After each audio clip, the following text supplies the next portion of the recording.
နော်နေပြီးတော့ ပုပ္ပတိတိမျိုးနဲ့ တပြေတန်းအုပ်စုရအောင်ကြေးရမှာရှိတယ်ပေ50ပတ်လေနော်ပေ50ပတ်လေရှိတယ်အိမ်နဲ့ဝိုင်းမို့ရေရတော့တွင်းရေသုံးလို့ရတယ်ရှင်နော်ဒီအိမ်မှာရှင်အိမ်ရတော့နှစ်ဖက်အိမ်မိဖို့ကြောင့်လည်းပါပါတယ်ရှင်ဒီတာလည်းပါပါတယ်ရှင်ဟိုမှာရေကမှာပါရှင်နော်ဒီရတော့တွင်းရေတော့သုံးရမှာပါရှင်နော်ဒီမှာကားကြတော့စပယ်ပန်းတွေရောဖာတွေရောအားလုံးတိပင်စားပင်အကုန်လုံးအားလုံးအကုန်လုံးရှိတယ်ရှင်ဈေးလေးကပေးရတော့ပေးကြရတော့50ပတ်လေ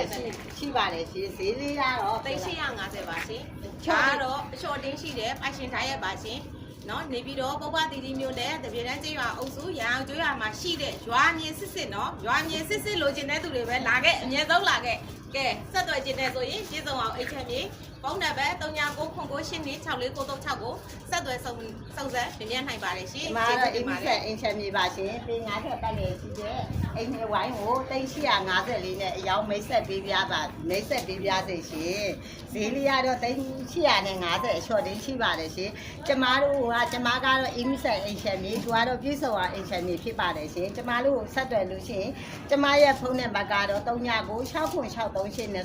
င်39995848တစ်ကိုနှစ်ဖြစ်ပါတယ်ရှင်ပြည်စုံအောင်အိမ်ချက်မြေကိုလည်းဆက်သွယ်လို့ရပါတယ်ရှင်ဒါကတော့လက်အိမ်လက်ရက်အဝင်လမ်းပါရှင်လမ်းတော့6ပေလမ်းတော့ရှိပါတယ်ရှင်အားလုံးကျေးဇူးတင်ပါတယ်ရှင်